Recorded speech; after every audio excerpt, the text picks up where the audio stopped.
اور پہلی بار جو ہے وہ گاڑیوں کے وہیکلس کے فٹنس سرٹیفکیٹس جو ہیں وہ دیے جا رہے ہیں. اور ہم فرام ڈیزل ہائیبرڈ اب میں چاہتی ہوں کہ پنجاب جو ہے وہ موو کرے الیکٹرک وہیکلس کے اوپر. اور اسی لیے انشاءاللہ تعالیٰ دسمبر میں یہ 2 مہینے کے بعد ہماری پہلا فلیٹ آ رہا ہے پنجاب میں جو الیکٹرک بسز کا فلیٹ ہے. 26 یا 28 بسز جو ہیں وہ آ رہی ہیں،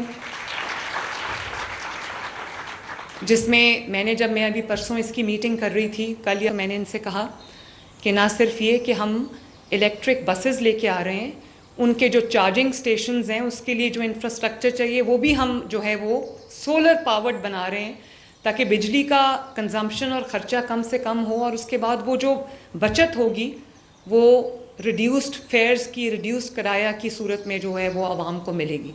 تو میں نے ہمارے جو ٹرانسپورٹ منسٹر ہیں اور جو ٹرانسپورٹ سیکریٹری، ان کو میں نے کہا میرے ساتھ وعدہ کریں کہ جو الیکٹرک بسز ہم لے کے آ رہے ہیں اس کے بعد فیئر میں ریڈکشن ہوگی اور وہ جو غریب لوگوں کو یا مسافروں کو پاس آن ہوگا. تو انہوں نے وعدہ کیا ہے میرے سے. اسی طرح میں اب ایک منصوبے پہ کام کر رہی ہوں جس میں ہم الیکٹرک کیبز جو ہیں، ای کیبز اور ای ٹیکسیز کا ہم نظام، چھوٹی گاڑی اور الیکٹرک گاڑی جو جگہ جگہ عوام کو ٹرانسپورٹ کے لیے اویلیبل ہو، ٹریول کے لیے اویلیبل ہو، اور اس کا کرایہ جو ہے وہ عام جو پیٹرول اور ڈیزل پہ چلنے والی گاڑی ہے اس سے کم ہو. اس پہ بھی ہم لاہور میں پائلٹ کرنے لگے ہیں اس کو انشاءاللہ تعالی. اور ایک کانسیپٹ ہے فیوجیٹیو ڈسٹ کا، جو ڈسٹ ہے جو آپ کو نظر نہیں آتی لیکن آپ کے سانس کے ساتھ آپ کے اندر جا رہی ہے، آپ کے پھیپھڑوں میں جا رہی ہے، آپ کے جو ریسپریٹری سسٹم ہے اس کے اندر جا رہی ہے. اس کے لیے ہم واٹر اسپرنکلنگ بھی کر رہے ہیں اور پورے SOPs ہم نے ڈسٹ کنٹرول کے لیے بنا دیے ہیں.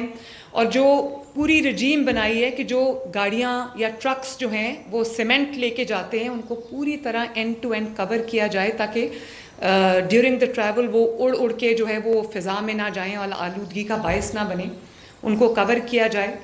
اور اسی طرح جب یہ جو اینٹی سٹبل برننگ ہماری ایک پوری اسٹریٹجی ہے، پہلے سارا جو سٹبل تھا وہ جلا دیا جاتا تھا، جو فصلوں کی باقیات ہوتی اس کو بڑا ایزی ہے، آگ لگا دو ختم.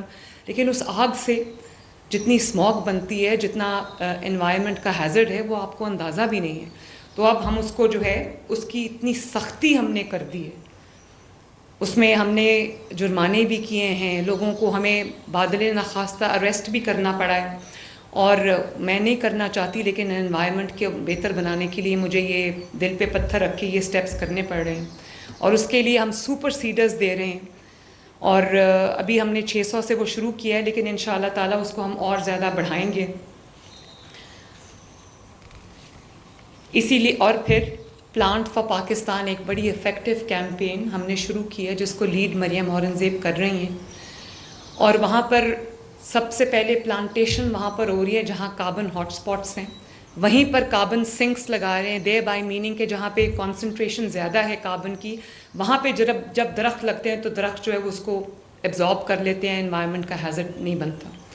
اور اس طرح کی ایکسٹینسو پلانٹیشن کیمپین ہے. اور مجھے جیسے میں نے بتایا کہ میں نے یہ مینڈیٹری کر دیا ہے کہ جو سڑک بنے گی اس کے دونوں سائڈس پہ پہلے جو ہے وہ درخت لگیں گے. تو تقریباً آج تک ان 7 ماہ کے اندر ہم 7.8 ملین درخت لگا چکے ہیں. اور یہ وہ درخت ہیں، وہ انہوں نے سلیمانی ٹوپی نہیں پہنی ہوئی جو 1 ارب درخت لگانے تھے. بعد میں پتہ چلا کہ وہ 1 ارب درخت کے جو پیسے تھے وہ لوگوں کی جیبوں میں چلے گئے. لیکن یہ بہت ہم سب کو مل کے اس پہ کام کرنا، اور ہم کریں گے بھی انشاءاللہ تعالیٰ، کر بھی رہے ہیں.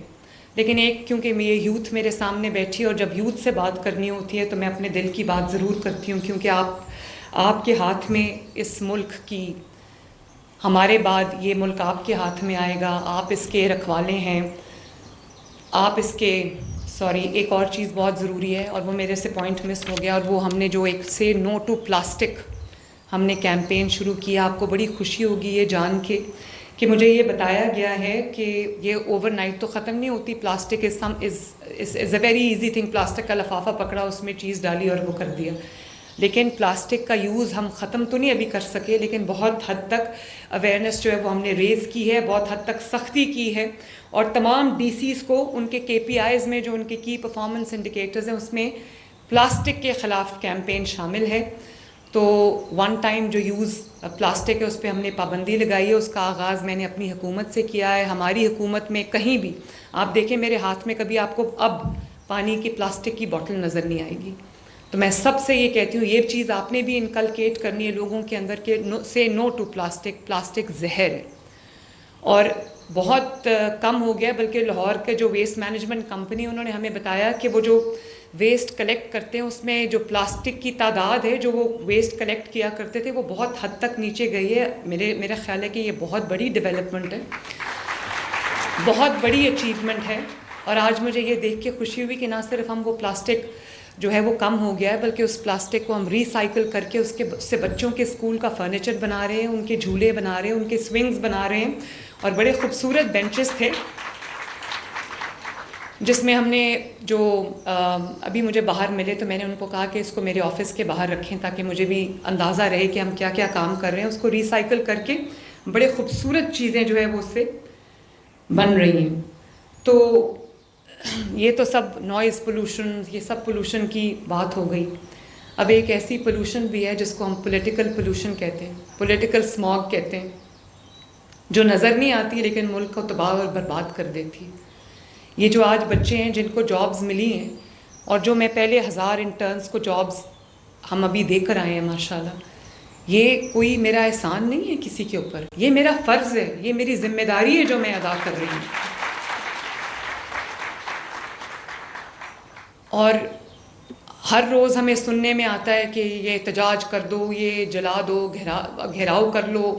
یہ اتنی غلط روایت ہے۔ میں یہ آج پوچھنا چاہتی ہوں، یہ بچے آج میرے سامنے بیٹھے ہوئے ہیں، 38% پہ انفلیشن تھی، مہنگائی تھی جب ہم آئے فیبرری میں، اور آج اللہ تعالیٰ کے فضل و کرم سے کوئی جانتا ہے آپ میں سے کہ 38% سے مہنگائی جو ہے وہ آج 9% پہ آ گئی ہے، اور جو پریڈکٹڈ ہے وہ انشاءاللہ 6-7% ہے۔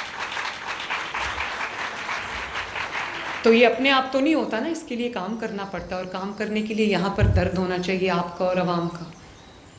یہ جو چیف منسٹر کی کرسی ہے نا، یہ بہت بڑی جواب دہی ہے۔ یہ کوئی ایسی جگہ نہیں ہے جہاں بیٹھ کے انسان اپنی جو پاور ہے اس کا استعمال کرے۔ ایک ایک لمحہ جو اس کرسی پہ بیٹھ کے گزرتا ہے، میرے سر پہ ایک بوجھ ہے کہ میں آپ لوگوں کے لیے کچھ کر جاؤں، اپنی نئی نسل کے لیے کوئی ایسا پنجاب بنا دوں جہاں ان کے لیے اپرچونٹیز ہوں، ان کو ملک چھوڑ کے باہر نہ جانا پڑے۔ اور آج کہا جاتا ہے احتجاج کرو، اس کی وجہ دیکھیں احتجاج اگر کرنا پڑتا ہے تو لوگوں کو خیبر پختونخوا سے لانا پڑتا ہے، وہ بھی سرکاری لوگوں کو سرکاری گاڑیوں میں۔ اور کتنی غلط روایت ہم ڈال رہے ہیں کہ ابھی یہ جو 2-3 دن پہلے ہفتے کے دن احتجاج تھا، آپ جانتے ہو کہ خیبر پختونخوا پولیس کے لوگ پکڑے گئے جو پنجاب پولیس اور اسلام آباد پولیس پہ حملہ کر رہے تھے، اور اسلام آباد پولیس کا ایک جوان شہید ہو گیا۔ تو آپ کے اقتدار کی ہوس کی خاطر ایک اس ملک میں افراتفری پھیلانے کا جو آپ کا ایجنڈا ہے، ایک ماں کا بیٹا، پتہ نہیں وہ کس کا باپ تھا، کس کا شوہر تھا، وہ اپنی جان سے گیا۔ کتنے پولیس والوں کے پھر سر پھٹے، میں نے وہ ٹویٹر پہ تصویریں ڈالی ہیں۔ تو یہ جو ماؤں کے بیٹے ہیں، جو یہ قوم کے بیٹے ہیں، یہ اس لیے ہیں کہ یہ آپ کا بلا وجہ کا احتجاج جو ہے روکتے روکتے وہ کبھی اپنی جان سے جائیں، کبھی اپنی آنکھوں سے جائیں، کبھی ان کی آپ ہڈیاں توڑیں۔ یہ کس قسم کا کلچر ہے؟ میں اپنے بچوں سے یہ پوچھنا چاہتی ہوں کہ ابھی ملیشین پرائم منسٹر آئے ہوئے تھے، اب SCO شروع ہونے والی ہے پاکستان کے اندر، تو ہم اپنا کیا چہرہ دنیا کو دکھاتے ہیں؟ ہم اپنا یہ چہرہ دکھاتے ہیں کہ ایک صوبہ جو ہے وہ پورے ساز و سامان کے ساتھ وفاق پہ حملہ آور ہو رہا ہے۔ کیوں؟ کیونکہ مہنگائی کم ہو رہی ہے، کیونکہ آپ کی سیاست جو ہے وہ دفن ہو رہی ہے۔ میں اگر آپ کی جگہ ہوتی، میں کہتی میری سیاسی مخالفت اگر اپنی جگہ، اگر میرا ملک ترقی کر رہا ہے تو میں چپ کر کے منہ پہ انگلی رکھ کے بیٹھ جاؤں آرام سے۔ کم از کم غریب کی جو زندگی ہے اس میں سہولت تو آ رہی ہے۔ نہ خود کوئی کام کرنا ہے، نہ کبھی کسی کو کرنے دیا ہے۔ تو یہ اللہ تعالیٰ کا شکر ہے کہ جتنا بھی انہوں نے کوشش کی ہے، جو اسماگ انہوں نے پولیٹیکل پھیلانے کی کوشش کی ہے، ان کو ناکامی کا منہ دیکھنا پڑا ہے۔ لوگوں نے رسپونڈ نہیں کیا، اور اس کی ایک وجہ ہے، لوگوں کو جب کام ہوتا ہوا نظر آتا ہے، لوگوں کو جب ریلیف ملتی ہے، تو کوئی اس طرح کی چیزوں کو گھاس نہیں ڈالتا۔ لیکن یہ آپ امبیسڈرز ہیں اپنے ملک کے، آپ اس ملک کے اس جھنڈے کے اور ہم سب کے ٹارچ بیئررز ہیں. یہ بات آپ کو پتہ ہونی چاہیے، یہ بات آپ کی تھنکنگ پروسیس کا حصہ ہونی چاہیے کہ کچھ بھی ہو جائے ہم نے اس ملک پر انشاءاللہ تعالی آنچ نہیں آنے دیں گے. مجھے ایک دفعہ پھر میں مریم اورنگزیب اور ان کی ٹیم کو شاباش دیتی ہوں، پوری حکومت کو شاباش دیتی ہوں کہ یہ ہول آف گورنمنٹ اپروچ بھی ہے. اور آپ سب کے لیے میری دعا ہے کہ اللہ تعالیٰ کرے کہ آپ سب کا مستقبل روشن ہو، آپ کو ایک ایسا پھلتا پھولتا ترقی کرتا ہوا پنجاب ملے، پاکستان ملے، جہاں آپ کے لیے اگر آپ آگے بڑھنا چاہتے ہیں تو مواقع کی کمی نہ ہو. اور آپ کو تعلیم کے لیے آپ کو پتہ ہے کہ ہم نے پہلی دفعہ 40 بلین سے بہت بڑا ہم نے اسکالرشپ پروگرام شروع کیا ہے کہ اگر آپ استطاعت نہیں رکھتے اور آپ کو ایک اچھے ایجوکیشن چاہیے، آپ میریٹوریس بھی ہیں، آپ میرٹ پہ بھی ہیں، آپ کا داخلہ ہو جاتا ہے کسی پبلک یونیورسٹی میں، یا 12 پرائیویٹ یونیورسٹیز ہیں، 12-13 جس میں لمز بھی شامل ہے، جس میں نسٹ اور فاسٹ بھی شامل ہیں. اگر آپ کا داخلہ ہو جاتا ہے اور آپ کے پاس فیس نہیں ہے، آپ کے والدین استطاعت نہیں رکھتے، تو آپ کی پوری فی انشاءاللہ تعالی آپ کی پوری فی جو ہے وہ پنجاب حکومت ادا کرے گی. اللہ تعالیٰ آپ کو بہت ترقی دے اور اللہ تعالیٰ کرے کہ ہمارے ملک کا ہر ذرہ جو ہے وہ خوب ترقی کرے، خوب آگے بڑھے، ہمارے لوگ آگے بڑھیں اور ہم ایز اے نیشن بھی اپنی ذمہ داری کو پہچانیں. اللہ تعالیٰ آپ کا حامی و ناصر، اور بہت بہت شکریہ.